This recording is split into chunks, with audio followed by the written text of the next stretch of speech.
I didn't say anything when he's a McDonald All-American and he was only averaging 14 points a game. I didn't say anything when he went to USC and he had the heart ailment and people were speculating about why that was.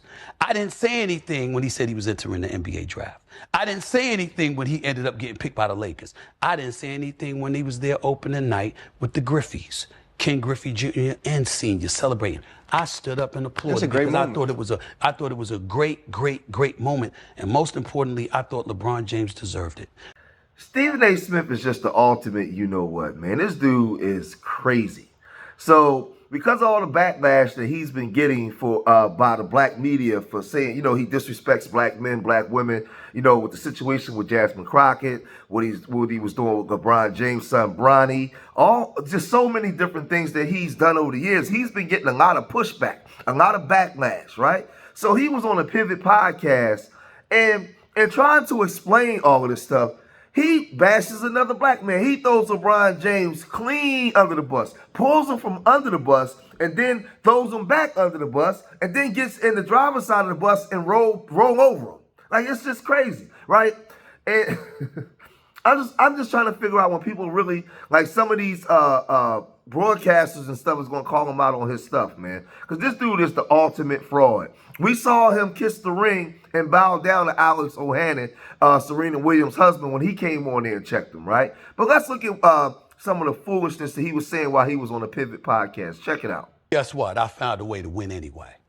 So this is what I've done. And so, what you see is a different culture. And that's a conversation we never get into it really about in professional sports, but primarily the NBA, where you got cats and they go at NBA players and stuff like that. Like, you bring up LeBron. You ever see LeBron go at a white boy? It's called what it is. You ever see him do that? You saw him come at me. Closest you ever came to seeing him do something like that was when he called out Brian Windhorst. What you calling out Brian Windhorst for? The man covered you since junior high school. And see, his theory of LeBron James not going after white sports analysts is leaking oil, because Brian Windhorst is probably the top guy, and sports journalism as far as right now. And he dissed Brian Windhorst. Brian Windhorst was going around telling people they were like best friends because he was covering them since high school, since the ESPN days when LeBron was on high school. He went on Pat McAfee and told Pat McAfee, man, we ain't best friends. I don't even know that dude. Stop telling people you know me. So he clearly dissed him, right? But Stephen A. Smith tried to say, like, he don't diss the white boys, right? And was wrong. Check it out. I see a lot too. Like, I seen Brian Windhorst on one of these shows not too long ago. Like Wendy. Yeah, you played over high school. Wendy, you guys played together in high school. Yeah, right? He was on your high school. Yeah, this guy was like, says he's like my best friend. These guys are just weird. But So, like, he was trying to allude to the fact that he doesn't like me because I'm not Shannon Sharp. I don't kiss his behind, basically, right? And him and Shannon, I guess they not cool no more. They throwing little innuendos here and there at barbs at each other, right? But he's alluding to the fact that he's not Shannon Sharp, who's going to kiss his behind, so he doesn't like him. So, but then you got Brian Windhorst, who was kissing his behind, and he still dissed him. But he went off on Doug Gottlieb too. Remember, Doug Gottlieb was criticizing LeBron and his son, and he said, "Earned too, not given." Got to give him credit though, and then put like 5 poop emojis behind it, right? And then he said, Doug Gottlieb in Green Bay have not won a basketball game in 3 months. The Phoenix Suns, are currently 2-24. So he been going in on folks, right? But again, Stephen A. Smith is looking for somebody, because right now, he's being criticized. That's why he's bringing his daughter and his nephew onto the show to try to humanize him, his black stylist and all these different things. But he continued on LeBron James. And has praised you repeatedly. And you used the Pat McAfee situation to go at him. You understand? And that's the only time you ever seen LeBron James, really go at somebody white. I'm going to call it what it is. So we understand each other. I understand a lot more. And I'll divulge to my boy and his boy right here, when I did my monologue for 17 and a half, 18 minutes, the day after he decided to go on Pat McAfee's show, all right? And I said what I said and meant every syllable of what I said. Immediately after, I was informed that we won't be hearing more from him about me. That's what I thought. That's what I thought. Because I got receipts. I got receipts. Anytime, any place, anywhere. It's not just him. I pride myself on being a fair-minded individual, being professional, but I'm also a proud black man.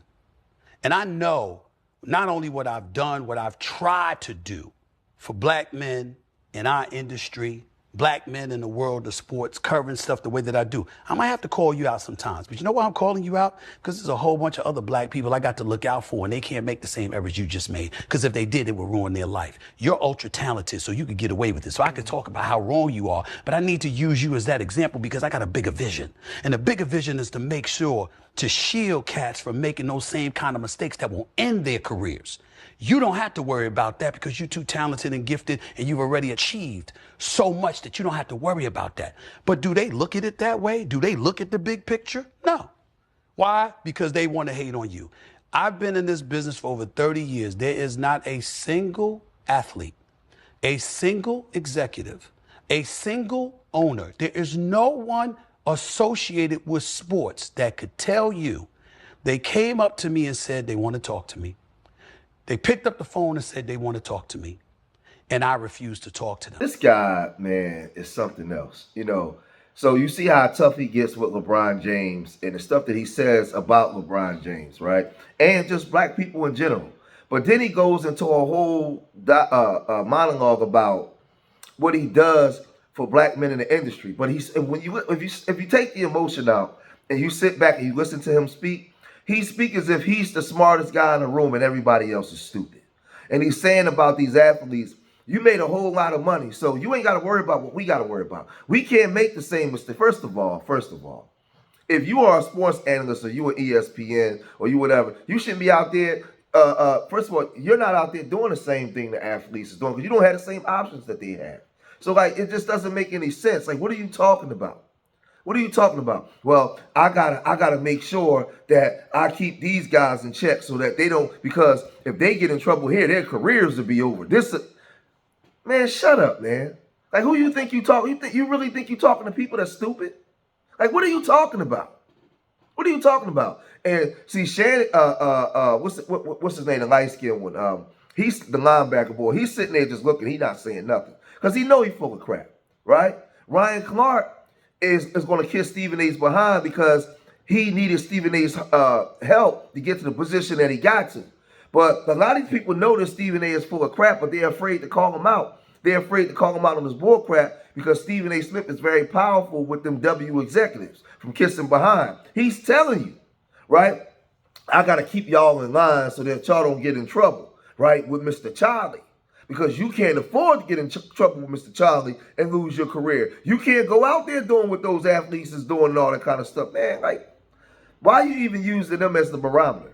Like, who you think you're talking to, right? But again, then he goes on to say, well, if you have an issue, you could call me on the phone and all that kind of stuff. Well, you could have called LeBron on the phone. There's a whole lot of people you can call on the phone and you could deal with. Look at what you was doing with Allen Iverson at the time, to the point where you had to come out and apologize. So this ain't nothing new. You've been doing this to athletes, but he ain't finished. After talking to me, if I got their perspective, I got you. Because I don't have to agree with you. Yep. But if you're man enough to talk to me and give me your perspective, I have an inherent obligation professionally to make sure that I contextualize your words properly and I present them in a fashion that you asked me to do that. When that doesn't happen, it's because these cats refuse to talk to me. And if you refuse to talk to me, why? What's the reason?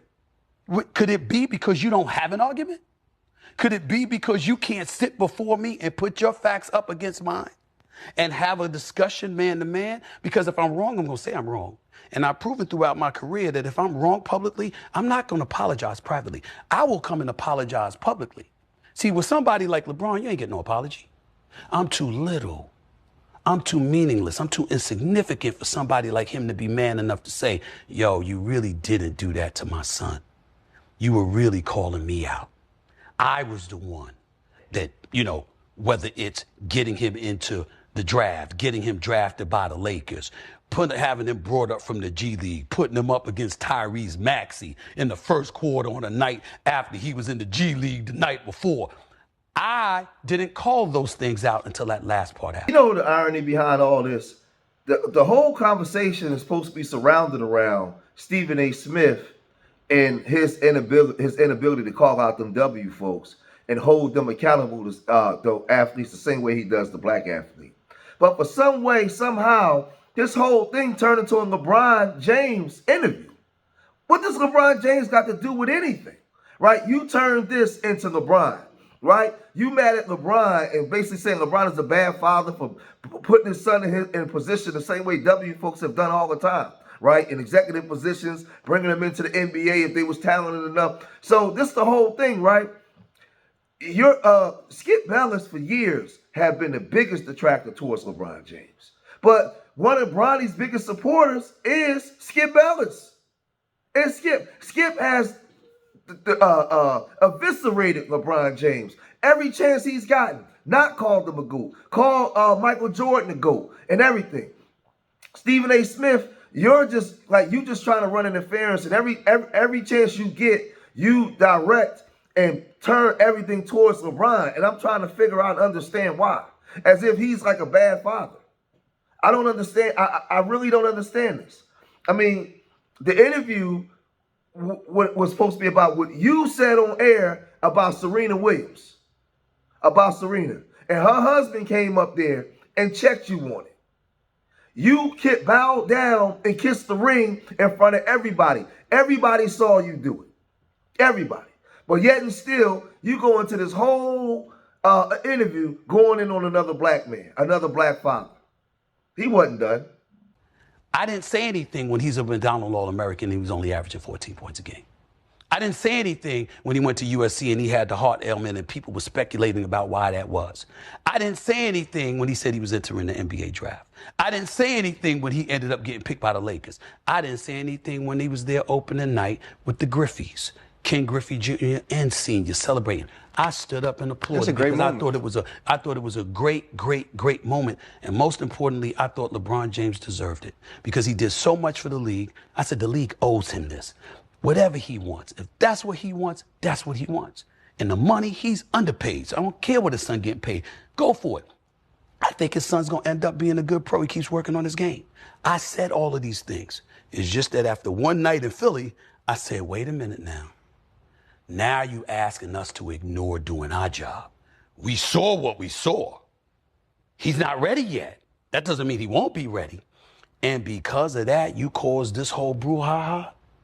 Nah, that's not what he said. So now after this interview, Van Lathan came out and said he asked if LeBron has ever gone at a white boy, then brings up LeBron going at a white boy. And why LeBron was wrong for it. And why LeBron was wrong for going at a white boy. Then somebody says, Stephen A. Smith says LeBron doesn't keep the same energy he has with white journalists. You ever see LeBron go at a white boy like he did with me? Let's call it like it is. Let's call it like it is. The only time he did it was when he was making fun of Brian Whitehorse. Like, so people online really getting at him, right? But then somebody said this man is manipulative, gaslight, and narcissist.